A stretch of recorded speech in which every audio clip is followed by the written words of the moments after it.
ഇന്ന് നമുക്ക് PCOD എന്താണ് എന്നും നമുക്കത് മാറ്റുന്നതിന് വേണ്ടി നമുക്ക് എന്തെല്ലാം കാര്യങ്ങൾ ശ്രദ്ധിക്കാം എന്നതിനെ പറ്റിയെല്ലാം നമുക്ക് നോക്കാം. മുഖക്കുരു അല്ലെങ്കിൽ എന്താ വെച്ചാൽ ഇപ്പം ഹെയർ ഫോള് എന്നുള്ള ലക്ഷണങ്ങളൊക്കെ ആയിട്ടാവും ഈ ടീനേജേഴ്സ് നമ്മളോട് പറയും. അപ്പം നമ്മൾ അവരോട് ചോദിക്കുക നിങ്ങളുടെ മെൻസ്ട്രുവേഷനൊക്കെ എങ്ങനെയുണ്ട് എന്ന് ചോദിക്കുമ്പോഴും അവർ പറയാറുള്ളത് മെൻസ്ട്രുവൽ ഇറഗുലാരിറ്റീസ്. അതാണ് അതിൻ്റെ ഫസ്റ്റ് സിംറ്റംസ് ആയിട്ട് കാണാറുള്ളത്. നാരടങ്ങിയ ഭക്ഷണങ്ങൾ കഴിക്കുക എന്നുള്ളത് അതേ പറഞ്ഞു. പിന്നെ നമ്മൾ വളരെ ഒമേഗ 3 അടങ്ങിയിട്ടുള്ള മീനുകൾ നമുക്ക് ഭക്ഷണത്തിൽ ഉൾപ്പെടുത്താം. വളരെ കുറഞ്ഞ കാലയളവ് തന്നെ നമുക്ക് ഇത്തരത്തിലുള്ള PCOD എന്നുള്ള ബുദ്ധിമുട്ട് നമുക്ക് മാറ്റിയെടുക്കാൻ പറ്റും. അപ്പോൾ ഇത്തരത്തിലുള്ള മെഡിസിൻ കഴിക്കുന്ന വ്യക്തികളാണെങ്കിൽ പലപ്പോഴും പലർക്കും സംശയമുണ്ട് മറ്റുള്ള അസുഖങ്ങൾക്ക് മെഡിസിൻ കഴിക്കുമ്പോൾ ഇത്തരത്തിലുള്ള ഹോമിയോ മെഡിസിൻസ് കഴിക്കാൻ പറ്റുമോ എന്നുള്ളത്. എല്ലാവർക്കും നമസ്കാരം. ഇന്ന് വളരെ കോമൺ ആയിട്ട് കേട്ടുകൊണ്ടിരിക്കുന്ന ഒരു അസുഖമാണ് PCOD അഥവാ അണ്ഡാശയമുഴ അല്ലെങ്കിൽ പോളിസിസ്റ്റിക് ഓവേറിയൻ ഡിസീസ് എന്ന് പറയുന്നത്. ഇന്ന് നമുക്ക് PCOD എന്താണ് എന്നും നമുക്കത് മാറ്റുന്നതിന് വേണ്ടി നമുക്ക് എന്തെല്ലാം കാര്യങ്ങൾ ശ്രദ്ധിക്കാം എന്നതിനെ പറ്റിയെല്ലാം നമുക്ക് നോക്കാം. ഞാൻ doctor Nishitha M, doctor Basil's homeo hospital, Pandikkad, Malappuram ജില്ല. അപ്പോൾ എന്താണ് PCOD എന്ന് ഞാൻ ആദ്യം പറഞ്ഞല്ലോ, അണ്ഡാശയമുഴ എന്നാണ് നമ്മൾ സാധാരണയായി പറയാറുള്ളത്. ഈ അണ്ഡാശയമുഴ ഇന്ന് സാധാരണയായിട്ട് ഒരു 10 കുട്ടികൾ എടുക്കുകയാണെങ്കിൽ അവരിലൊരു 2-3 പേർക്ക് നമുക്ക് ഇത്തരത്തിലുള്ള ഒരു PCOD എന്നുള്ള ഒരു കണ്ടീഷൻ നമുക്ക് കാണാം. ഇന്ന് വളരെ സർവ്വസാധാരണമായിട്ട് കാണാം. കുട്ടികളിൽ മാത്രമല്ല വലിയ ആളുകളിലും കാണാം. സാധാരണ ഇത് എന്ന് പറഞ്ഞു കഴിഞ്ഞാൽ നമ്മുടെ ഈ പ്രത്യുൽപാദന സമയത്ത് ഉണ്ടാവുന്ന നമ്മളുടെ ഒരു ഹോർമോണിൻ്റെ അസന്തുലിതാവസ്ഥ മൂലമാണ് ഉണ്ടാവുക. അതായത് പുരുഷ ഹോർമോണുകൾ കൂടുതലായിട്ട് കാണിക്കുകയും ഇത്തരത്തിലുള്ള പലതരത്തിലുള്ള സിംറ്റംസ് കാണിക്കുകയും ചെയ്യാറുണ്ട്. പലപ്പോഴും നമ്മുടെ അടുത്ത് OP വരുമ്പം ഇത്തരത്തിലുള്ള ഒരു അസുഖമുള്ള ആളുകളാണെങ്കിൽ അവരുടെ പ്രസൻറ്റേഷൻ കാണുമ്പോൾ തന്നെ നമുക്ക് മനസ്സിലാവാറുണ്ട് ഇതൊരു പോളിസിസ്റ്റിക് ഓവേറിയൻ ഡിസീസാണ് അല്ലെങ്കിൽ PCOS ആണ് എന്നുള്ളത്. അപ്പം അതിന് പ്രധാനമായിട്ട് എന്താ വെച്ചാൽ പലപ്പോഴും കുട്ടികളിലാണ് കാണുന്നതെങ്കിൽ ടീനേജേഴ്സിലാണ് കാണുന്നതെങ്കിൽ അവർ പലപ്പോഴും ഇതിൻ്റെ ലക്ഷണങ്ങൾ മാത്രമായിരിക്കും അവരിലുള്ള പ്രധാന കാരണം. ഒന്നുകിൽ അവർ പറയാം മുഖക്കുരു വരുന്നുണ്ട് എന്നൊക്കെ പറഞ്ഞിട്ടായിരിക്കും പലപ്പോഴും നമ്മുടെ അടുത്ത് OP വരാറുള്ളത്. ഇനി ഈ പ്രത്യുൽപാദന കാലഘട്ടത്തിലുള്ള ഞാൻ ആദ്യം പറഞ്ഞല്ലോ ആ സമയത്ത് ഉണ്ടാവുന്ന ഹോർമോണുകളുടെ വ്യത്യാസത്തിലാണ് ഇത് കൂടുതലായിട്ട് ഉണ്ടാവാറുള്ളത്. പ്രധാനമായിട്ട് നമ്മുടെ ജീവിത ശൈലിയിലുള്ള വ്യത്യാസം മൂലമാണ് ഇത് കൂടുതലായിട്ട് കാണാറുള്ളത്. ഇനി ഇതിൻ്റെ കാരണങ്ങൾ അല്ലെങ്കിൽ ഇതിൻ്റെ ലക്ഷണങ്ങൾ എന്തൊക്കെയാണെന്നുള്ളതാണ് നമുക്ക് നോക്കാവുന്നത്. ഇതിൻ്റെ പ്രധാന കാരണം ആദ്യമായി പറഞ്ഞ് നമ്മുടെ വ്യായാമം ഇല്ലാത്തതാണ് ഏറ്റവും പ്രധാനമായ ഒരു കാരണം. നമ്മുടെ ജീവിതത്തിൻ്റെ ശൈലിയിലുള്ള വ്യത്യാസം, അതുപോലെ തന്നെ നമ്മുടെ ഭക്ഷണത്തിൻ്റെ ഹാബിറ്റ്, ഡയറ്റിലുള്ള വ്യത്യാസം, അതുപോലെ തന്നെ ചില മെഡിസിൻസുകൾ കഴിക്കുന്ന വ്യക്തികളിലാണെങ്കിൽ അത്തരത്തിലുണ്ടാവാറുണ്ട്. പിന്നെ പാരമ്പര്യമായിട്ട് ഘടകമുള്ള വ്യക്തികളിലാണെങ്കിൽ അവരിലും കാണാറുണ്ട് ഇത്തരത്തിലുള്ള PCOD എന്നുള്ള സിംറ്റംസ്. ഇനി ഞാൻ ആദ്യം പറഞ്ഞു ഈ ടീനേജേഴ്സിലാണ് ഇത് കാണുന്നതെന്ന് വെച്ചാൽ പലപ്പോഴും അവർ OP വരാറ് എന്താ വെച്ചാൽ മുഖക്കുരു അല്ലെങ്കിൽ എന്താ വെച്ചാൽ ഇപ്പം ഹെയർ ഫോള് എന്നുള്ള ലക്ഷണങ്ങളൊക്കെ ആയിട്ടാവും ഈ ടീനേജേഴ്സ് നമ്മളോട് പറയും. അപ്പം നമ്മൾ അവരോട് ചോദിക്കുക നിങ്ങളുടെ മെൻസ്ട്രുവേഷനൊക്കെ എങ്ങനെയുണ്ട് എന്ന് ചോദിക്കുമ്പോഴും അവർ പറയാറുള്ളത് മെൻസ്ട്രുവൽ ഇറഗുലാരിറ്റീസ്. അതാണ് അതിൻ്റെ ഫസ്റ്റ് സിംറ്റംസ് ആയിട്ട് കാണാറുള്ളത്.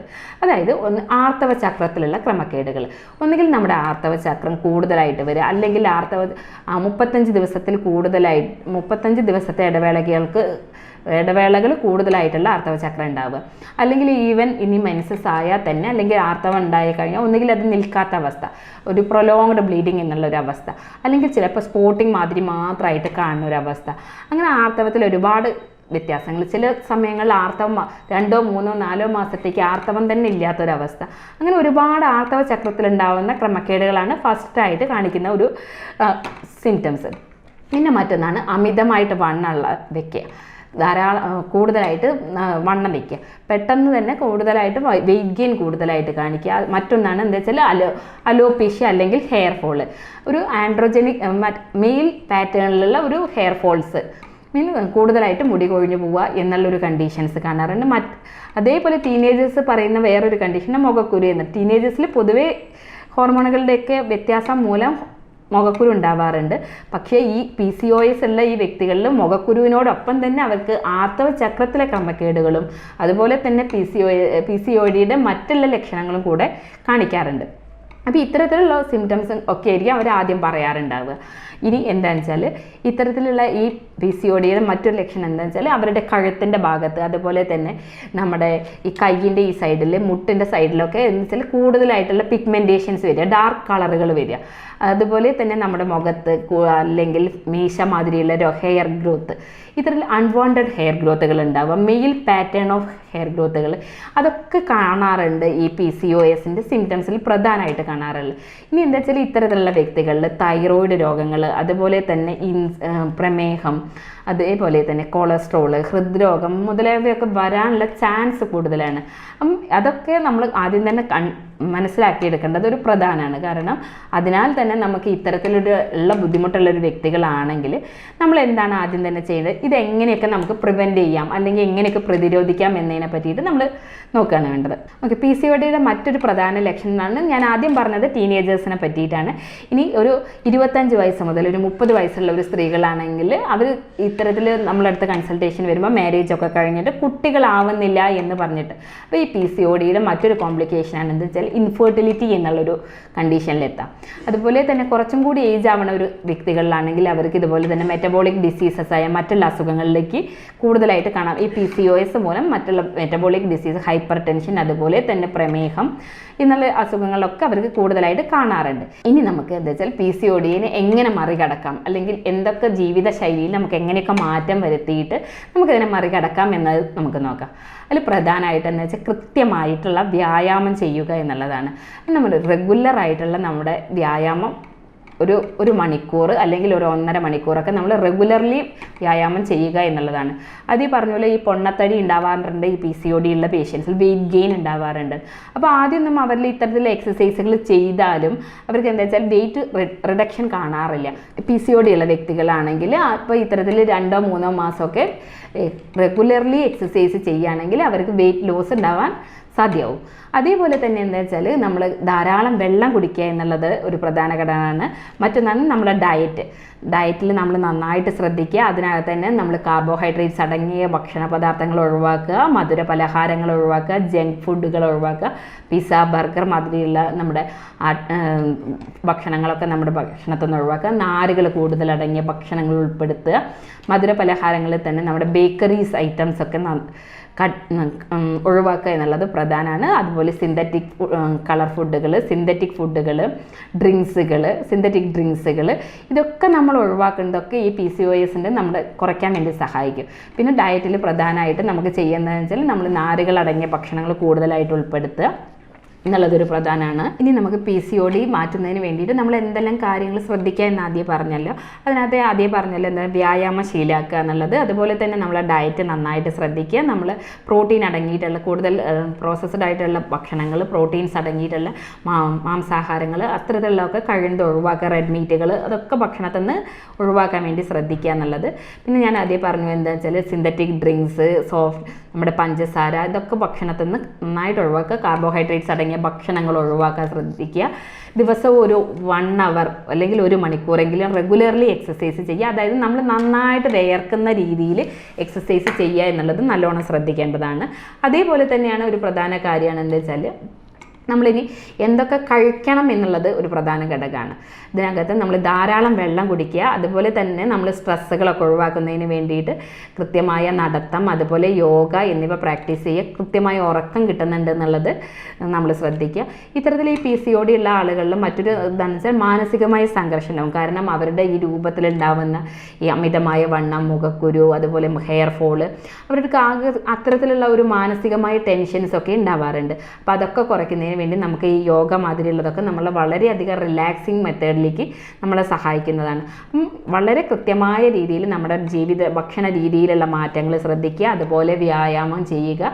ഇതൊക്കെ ചെയ്യുമ്പോൾ തന്നെ നമുക്ക് ഏകദേശം ഒരു പരിധി വരെ നമുക്ക് ഇത്തരത്തിലുള്ള ബുദ്ധിമുട്ടുകൾ കുറയ്ക്കാൻ സാധ്യമാവും. ഇനി ഇത്തരത്തിലുള്ള ബുദ്ധിമുട്ടുകൾ കൂടുതലുള്ള വ്യക്തികളാണെങ്കിൽ നമുക്ക് എന്തായാലും ഇതിനൊരു ട്രീറ്റ്മെൻറ്റ് മെത്തേഡ് ഉണ്ട്.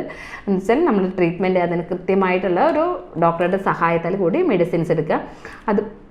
ഇനി ഇതിൽ നമ്മൾ ആദ്യം പറഞ്ഞ കാര്യങ്ങളിൽ എന്താണെന്ന് വെച്ചാൽ നമ്മൾ എന്തൊക്കെ കഴിക്കണം എന്നുള്ളത് നമ്മൾ പറഞ്ഞിട്ടില്ല. അപ്പോൾ എന്തൊക്കെ കഴിക്കണം എന്ന് വെച്ചാൽ നാരടങ്ങിയ ഭക്ഷണങ്ങൾ കഴിക്കുക എന്നുള്ളത് ആദ്യം പറഞ്ഞു. പിന്നെ നമ്മൾ വളരെ ഒമേഗ 3 അടങ്ങിയിട്ടുള്ള മീനുകൾ നമുക്ക് ഭക്ഷണത്തിൽ ഉൾപ്പെടുത്താം. അതുപോലെ തന്നെ എന്താ വെച്ചാൽ ധാരാളം വെള്ളം കുടിക്കുക എന്നുള്ളത് പ്രത്യേക നോട്ട് ചെയ്യേണ്ടതാണ്. ഇലക്കറികൾ, പഴവർഗ്ഗങ്ങൾ ഇവയൊക്കെ ഭക്ഷണത്തിൽ ഉൾപ്പെടുത്തേണ്ടത് വളരെ അത്യാവശ്യമാണ്. ഇനി ഇത്തരത്തിലൊരു PCOD ബുദ്ധിമുട്ടുള്ള ഒരു വ്യക്തികളാണ് നിങ്ങളെങ്കിൽ നിങ്ങൾക്ക് വീട്ടിൽ ചെയ്യാവുന്ന ചില കാര്യങ്ങളെ പറ്റിയിട്ടാണ് ഇനി പ്രധാനമായിട്ട് പറയുന്നത്. അതിലൊന്നാണ് പ്രധാനമായിട്ട് കുറച്ച് ഉലുവ എടുത്തിട്ട് നമ്മൾ ഒരു ഗ്ലാസ് വെള്ളത്തിലിട്ടിട്ട് പിറ്റേന്ന് രാവിലെ ആ കുതിർത്ത ഉലുവ ആ വെള്ളത്തോട് കൂടി നമ്മൾ കഴിക്കുക എന്നുള്ളത്. മറ്റൊന്നൊരു കാര്യം നമുക്ക് വീട്ടിൽ ചെയ്യാവുന്ന ഒരു കാര്യമാണ് നമ്മൾ ചണവിത്ത് ഉണക്കി വറുത്ത് പൊടിച്ചിട്ട് കുറച്ചല്പം വെള്ളത്തിൽ ചേർത്തിട്ട് കഴിക്കുക. അല്ലെങ്കിൽ ചണവിത്ത് അനുസരിച്ച് നമുക്ക് വായിലിട്ട് കഴിക്കുന്നത് ഇത്തരത്തിലുള്ള ഈ ഹോർമോണുകളുടെ ഈ അസന്തുലിതാവസ്ഥ മാറ്റാനും ഈ ഓവറിക്കകത്ത് വരുന്ന ഈ ചെറിയ സിസ്റ്റുകൾ അതിലുള്ളതിനെ കുറയ്ക്കാനൊക്കെ നമുക്ക് സഹായിക്കുന്നതാണ്. അതേപോലെ തന്നെ നമ്മൾ തക്കാളി, അതുപോലെ തന്നെ നാരങ്ങ എന്നിവ ആൻറ്റി ഓക്സിഡൻസ് റിച്ച് ആയിട്ടുള്ള സാധനങ്ങൾ ഭക്ഷണത്തിൽ ഉൾപ്പെടുത്തുക എന്നുള്ളത്. അതേപോലെ നമുക്ക് വീട്ടിൽ ചെയ്യാവുന്ന ഇത്തരത്തിലുള്ള ഒരു സംഭവമാണ് കറുവപ്പട്ടയുടെ ഒന്ന് വറുത്ത് പൊടിച്ചിട്ട് അത് ഒരു 1/4 ടീസ്പൂണ് ഒരു ഗ്ലാസ് ചൂടുവെള്ളത്തിലിട്ടിട്ട് ദിവസവും രാവിലെ കുടിക്കുന്നത് ഇത്തരത്തിലുള്ള ഈ ഹോർമോണുകളുടെ അസന്തുലിതാവസ്ഥ മാറ്റുന്നതിന് നമ്മളെ ഒരു പരിധിവരെ സഹായിക്കുന്നതാണ്. ഇനി ഇത്രയൊക്കെ കാര്യങ്ങൾ നിങ്ങൾ ചെയ്തു, എക്സസൈസും ഇതൊക്കെ ചെയ്തിട്ടും നിങ്ങൾക്ക് ഇതിന് കൃത്യമായിട്ടൊരു റിസൾട്ട് കിട്ടുന്നില്ല എങ്കിൽ നിങ്ങൾക്ക് ഒരു ഡോക്ടറുടെ സേവനം നേടാവുന്നതാണ്. ഇനി ഞാനൊരു ഹോമിയോപ്പതിക് ഡോക്ടറാണ്. അപ്പോൾ ഹോമിയോപ്പതിക് വേ ഓഫ് ട്രീറ്റ്മെൻറ്റിനെ പറ്റി പറയുകയാണെങ്കിൽ നമുക്കിതിന് വളരെ എഫക്റ്റീവായ ട്രീറ്റ്മെൻറ്റ് അവൈലബിൾ ആണ്. ഹോമിയോപ്പതിക് ട്രീറ്റ്മെൻറ്റിൽ വെച്ചാൽ നമ്മൾ രോഗത്തിൻ്റെ ലക്ഷണങ്ങളും അതുപോലെ രോഗിയുടെ ലക്ഷണങ്ങളും എല്ലാം കൺസിഡർ ചെയ്തിട്ട് വളരെ കൃത്യമായ രീതിയിൽ റെപ്പട്രൈസേഷൻ എന്നുള്ള ഒരു മെത്തേഡ് ഉപയോഗിച്ചിട്ട് യൂറോപ്യൻ നിർമ്മിതമായ സോഫ്റ്റ്വെയർ ഒക്കെ ഉപയോഗിച്ച് ചെയ്യുന്ന ഇതിൽ കൂടെ വളരെ കൃത്യമായ മെഡിസിൻസ് കണ്ടെത്തി രോഗിക്ക് അത് കൊടുക്കുമ്പോൾ വളരെ കുറഞ്ഞ കാലയളവ് തന്നെ നമുക്ക് ഇത്തരത്തിലുള്ള PCOD എന്നുള്ള ബുദ്ധിമുട്ട് നമുക്ക് മാറ്റിയെടുക്കാൻ പറ്റും. അപ്പോൾ ഇത്തരത്തിലുള്ള മെഡിസിൻ കഴിക്കുന്ന വ്യക്തികളാണെങ്കിൽ പലപ്പോഴും പലർക്കും സംശയമുണ്ട് മറ്റുള്ള അസുഖങ്ങൾക്ക് മെഡിസിൻ കഴിക്കുമ്പോൾ ഇത്തരത്തിലുള്ള ഹോമിയോ മെഡിസിൻസ് കഴിക്കാൻ പറ്റുമോ എന്നുള്ളത്. ഹോമിയോപ്പതി മെഡിസിന് യാതൊരു പാർശ്വഫലങ്ങളും ഇല്ലാത്തതിനാൽ മറ്റൊരു മെഡിസിൻ കഴിക്കുന്ന ഒരു വ്യക്തികൾക്കും ഇത് കഴിക്കുന്നതുകൊണ്ട് യാതൊരു ദോഷവും ഉണ്ടാവുന്നതല്ല. ഇനി നിങ്ങൾക്ക് ഇത്തരത്തിലുള്ള എന്തെങ്കിലും ബുദ്ധിമുട്ടുകൾ ഉണ്ടെങ്കിൽ നിങ്ങൾക്ക് എന്നെ കോൺടാക്ട് ചെയ്യാവുന്നതാണ്. ഞാൻ doctor Nishitha M, doctor Basil's homeo hospital, Pandikkad, Malappuram ജില്ല. വളരെ കുറഞ്ഞ കാലയളവ് തന്നെ നമുക്ക് ഇത്തരത്തിലുള്ള PCOD എന്നുള്ള ബുദ്ധിമുട്ട് നമുക്ക് മാറ്റിയെടുക്കാൻ പറ്റും. അപ്പോൾ ഇത്തരത്തിലുള്ള മെഡിസിൻ കഴിക്കുന്ന വ്യക്തികളാണെങ്കിൽ പലപ്പോഴും പലർക്കും സംശയമുണ്ട് മറ്റുള്ള അസുഖങ്ങൾക്ക് മെഡിസിൻ കഴിക്കുമ്പോൾ ഇത്തരത്തിലുള്ള ഹോമിയോ മെഡിസിൻസ് കഴിക്കാൻ പറ്റുമോ എന്നുള്ളത്.